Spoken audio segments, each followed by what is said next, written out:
Hi guys, welcome back to my channel. So in this video we'll going to discuss about the topic otalgia, which comes under the chapter nursing management of patient with disorder of ear, nose and throat. So let's start. Otalgia. It is defined as a pain in the ear. Means pain in the ear it is otalgia. Ear pain को हम otalgia बोलते हैं. कान में दर्द होने को otalgia बोलते हैं. Otalgia is of two types, primary otalgia and secondary otalgia. Primary otalgia वो होता है जो कि हमारे कान से जनरेट होता है, ओरिजिनेट ही कान में हो रहा है, यानी कि ईयर में ही जो पेन ओरिजिनेट हो रहा है उसको हम प्राइमरी ओटेल्जिया बोलेंगे. और सेकेंडरी ओटेल्जिया हम बोलेंगे referred pain. Means originated from the other part. वो पेन कहीं और से ओरिजिनेट होकर हमारे कान को इफ़ेक्ट कर रहा है. ओके. अब इटियोलॉजी ऑफ ओटेल्जिया क्या है? As I have already discuss कि हमारे ओटेल्जिया दो तरीके के होते हैं, प्राइमरी एंड सेकेंडरी. तो आप देखिए इस स्लाइड में क्या है, प्राइमरी और सेकेंडरी ओटेल्जिया. तो प्राइमरी ओटेल्जिया मैंने बोला था कि ओरिजिनेट हो रहा है हमारा ईयर से पेन. तो अगर पिना में लेसरेशन और बाइट हुआ, लेसरेशन मतलब अगर चोट लग गई है, और बाइट अगर इंसेक्ट बाइट या फिर एनिमल बाइट हुआ है तो वो ओटेल्जिया प्राइमरी ओटेल्जिया है. हेमाटोमा मीन्स वहाँ पर ब्लड का एक क्लॉट बन जाता है ईयर में. Third is otitis externa. Otitis externa एक कंडीशन है जो कि मैं आपको नेक्स्ट वीडियो में बताऊंगी. Infection in pre auricular means जो हमारे ईयर के अंदर इन्फेक्शन हो रहा है. साइनस में इन्फेक्शन की वजह से हो सकता है, फ्रोस्ट बाइट की वजह से हो सकता है, सनबर्न की वजह से हो सकता है, और ईयर ट्यूमर. ईयर ट्यूमर हमारे ईयर में ही जनरेट हो रहा है, इसलिए हमने इसको प्राइमरी ओटेल्जिया की कैटेगरी में इनलिस्ट करा है. अगर आपके कैनाल में इम्पैक्टेड ईयर है, इम्पैक्टेड ईयर मीन्स आप में कलेक्शन ऑफ ईयर वैक्स को हम इम्पैक्टेड ईयर वैक्स बोलते हैं. फॉरेन बॉडी अगर कान में कभी ऑब्स्ट्रक्शन क्रिएट करती है. ओटाइटिस मीडिया एक कंडीशन है. मेस्टोडाइटिस मीन्स जो हमारी मेस्टोइड बोन्स होती है हमारे कान से कनेक्ट होती है, वहाँ पर इन्फ्लेमेशन हो जाती है तो उसको मेस्टोडाइटिस बोलते हैं. मेनियर्स डिजीज़ भी एक कंडीशन है. मैं आपको इन शॉर्ट में बता देती हूँ मेनियर डिजीज़ क्या होती है. मेनियर्स डिजीज़ डिसऑर्डर होता है हमारे फ्लो ऑफ फ्लूइड का in the inner ear, affecting both balancing and hearing. Year tumour. अब सेकेंडरी कॉजेज़ में आपके इटियोलॉजी में क्या क्या आएंगे, सी. फर्स्ट में अगर आपका ट्राइजेमिनल नर्व में प्रॉब्लम आ रही है, जैसे कि टीथ में इन्फेक्शन हो रहा है या फिर इम्पैक्टेड, जैसे कभी कभी देखा ये भी गया है जब हमारा मोलर इम्पैक्ट होता है, स्टार्टेड टू अपीयर होता है, तो देन आपका कान में दर्द होता है. ठीक है.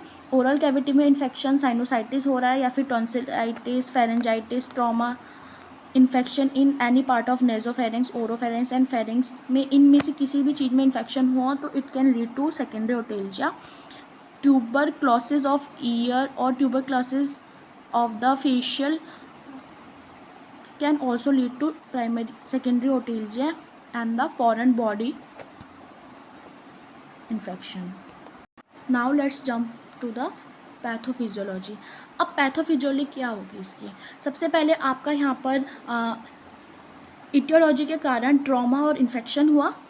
जब ट्रॉमा और इन्फेक्शन होता है वो हमारे इन्फ्लेमेशन को स्टार्ट करता है. इन्फ्लेमेशन जब ट्रिगर होती है तो हमारे पर वहाँ पर क्या होता है, release of inflammatory mediators, chemotaxis of leukocyte. Chemotaxis of leukocyte होता है जो हमारे ल्यूकोसाइड है. ल्यूकोसाइड हमारे इम्यून सेल्स होते हैं जो कि हमारी बॉडी में इम्यूनिटी प्रोवाइड करते हैं और इन्फेक्शन से फाइट करते हैं. अब कीमोटैक्सिस मीन्स उनका मूवमेंट. तो ल्यूकोसाइड का मूवमेंट होने लग जाता है इन्फेक्टेड साइट में. ठीक है. अब ये एक्शन क्या कॉज करेगा, टिश्यू का एडिमा कॉज करेगा, वहाँ पर पेन होगा, as a result heat generate होगी, रेडनेस होगा, और क्या ultimately lead to the inflammation will lead to the ear pain. Otalgia का क्लिनिकल मैनिफेस्टेशन क्या है? Clinical manifestation is ear pain और ear ache. Diagnostic evaluation for otalgia. सबसे पहले हम हिस्ट्री कलेक्ट करेंगे। हिस्ट्री कलेक्ट में हम देखेंगे कि रेंज ऑफ पेन क्या है, ऑनसेट ऑफ पेन क्या है, इन्फेक्शन किस वजह से हो रखा है।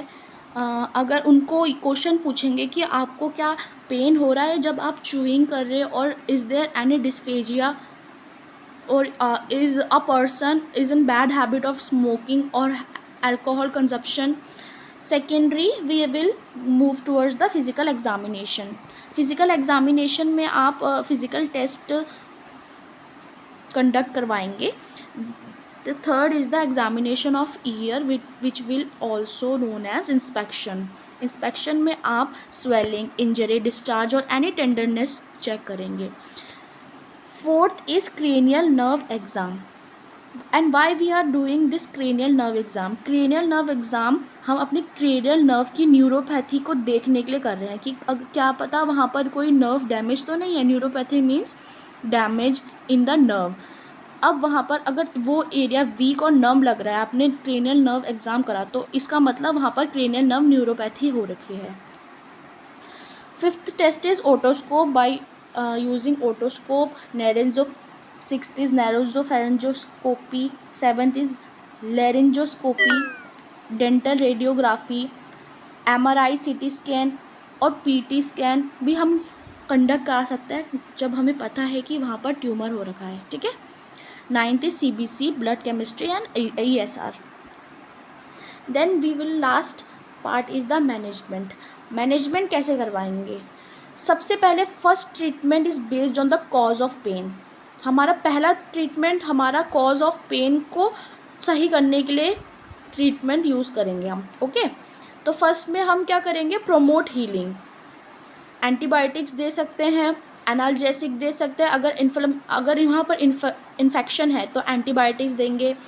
अगर आप पेन को रिड्यूस करने के लिए एनाल्जेसिक दे सकते हैं.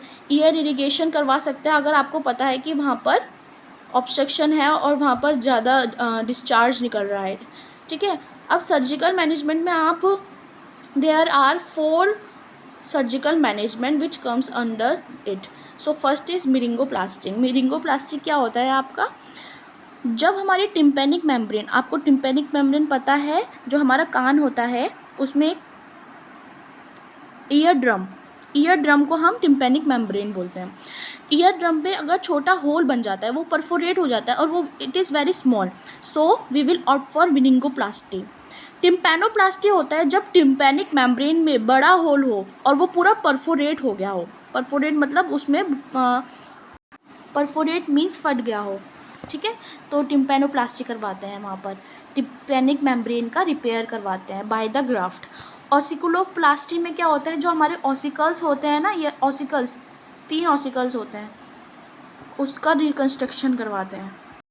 अब मिरिंगोटोमी में हम करते हैं, इंसीजन कराते हैं टू रिमूव इनर फ्लूइड. अब इनर फ्लूइड को रिमूव कराने के लिए हम मिरिंगोटोमी करते हैं. मिरिंगोटोमी मीन्स टिम्पेनिक मेम्ब्रेन में एक छोटा होल करते हैं, इंसीजन बनाते हैं, जिसकी वजह से जो अंदर वाला फ्लूइड है जो कि मेनियर्स डिजीज़ में बनता है उसको पंचर करके उसको आउट करवाते हैं.